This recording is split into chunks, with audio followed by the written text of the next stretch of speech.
State வங்கியில் கடன் வாங்கி திருப்பி செலுத்தாதவர்கள் வங்கி நடத்தும் போட்டித் தேர்வில் பங்கேற்க அனுமதி இல்லை என்ற அறிவிப்பிற்கு பொதுமக்கள் மத்தியில் கடும் எதிர்ப்பு எழுந்துள்ளது. ஸ்டேட் வங்கி நிர்வாகம் காலியாக உள்ள 17,000 கிளர்க் பணியிடங்களை நிரப்புவதற்கான போட்டித் தேர்வு அறிவிப்பை சில தினங்களுக்கு முன் வெளியிட்டது. அதில் ஸ்டேட் வங்கியில் கடன் பெற்று திருப்பி செலுத்தாதவர்கள் போட்டித் தேர்வில் பங்கேற்க அனுமதி கிடையாது என தெரிவித்துள்ளது.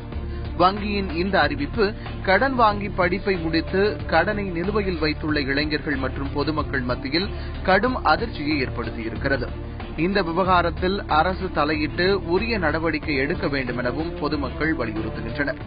எல்லா தரப்பு மக்களும் லோன் வாங்கி இருக்கிறதுனால அவங்களுக்கு வேலை வாய்ப்பு கொடுத்தாதான் அவங்க கட்டக்கூடிய சூழ்நிலைக்கு வருவாங்க. அவங்களுக்கு வேலையே கொடுக்காம நீங்க இதுல கலந்து கூடாதுன்னு சொல்லும்போது எந்த வகையில் நியாயம் இருக்குது?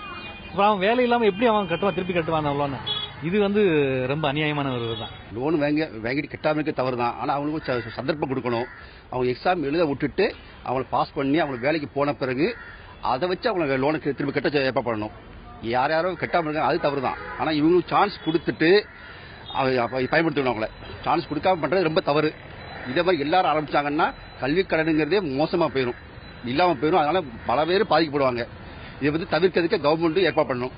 படிப்பை முடித்ததுமே கடனை கட்ட வேண்டும் என வங்கிகள் நிர்பந்தம் செய்வது கொடுமையானது என பெற்றோர் நல அமைப்பின் பொருளாளர் வீரபெருமாள் குற்றம் சாட்டுகிறார். கல்வி கடனை பெற்று அந்த கல்லூரி படிப்புகளை ஆய்வு படிப்புகளை முடித்துவிட்டு வேலைக்கு போவதற்கு முன்பாகவே அவர்கள் கல்வி கடனை திருப்பி செலுத்த வேண்டும் என்கிற ஒரு நிர்பந்தத்தை ஏற்படுத்துகிற இந்த சூழல் என்பது மிகவும் வருத்தப்பட வேண்டிய ஒன்று. கடன் கொடுத்ததையே மிகப்பெரிய சாதனையாக இவர்கள் பேசிக் கொண்டிருக்கிறார்கள்.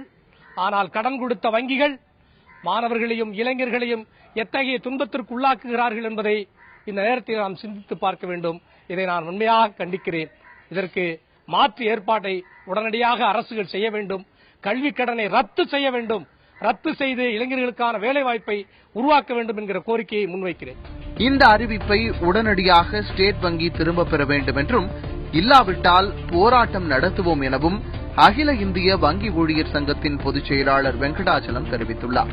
மிகப்பெரிய முதலாளிகள் வங்கியில கடன் வாங்குறாங்க, திருப்பி செலுத்தவில்லைன்னு சொன்னா எந்த நடவடிக்கை எடுக்காத இந்த அரசாங்கமும் நிர்வாகமும் கிங்விஷர் மல்லையா 9,000 கோடி திருப்பி கொடுக்கணும். அங்கெல்லாம் ஒன்றும் நடவடிக்கை எடுக்கல. அவர் பாராளுமன்ற உறுப்பினராக இருக்கின்றார், பலர் மந்திரியாக இருக்கின்றார்கள், எம்எல்ஏக்களாக இருக்கின்றார்கள். ஆனா இந்த சாதாரண இளைஞர்கள் படித்துவிட்டு இன்றைய வேலை வாய்ப்பு கிடைச்சாதான் அவங்க வாங்கிய கடனை திருப்பி அளிக்க முடியும்.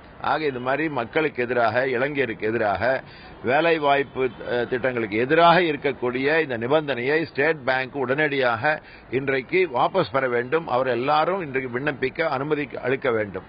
இதற்கு மாறாக மிகப்பெரிய முதலாளிகள் மீது கடுமையான நடவடிக்கை எடுத்து வங்கிய கடன்களை திருப்பி பெற வேண்டும் ஒழிய இந்த மாதிரி ஏமாளிகளாக இருக்கக்கூடிய இளைஞர்கள் மீது இந்த கொடுமையான நிபந்தனை அளிப்பது தவறு. அதை கண்டிக்கின்றோம். அகில இந்திய வங்கியோர் சங்கத்திலே நிர்வாகம் இதை மாற்றவில்லை என்று சொன்னால் அதற்காக போராட்டங்களை நடத்த நாங்கள் திட்டமிட்டுக் கொண்டிருக்கின்றோம்.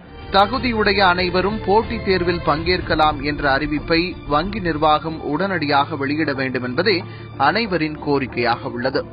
தந்தி டிவி செய்திகளுக்காக ஒளிப்பதிவாளர் விக்னேஷுடன் செய்தியாளர் சங்கரன்.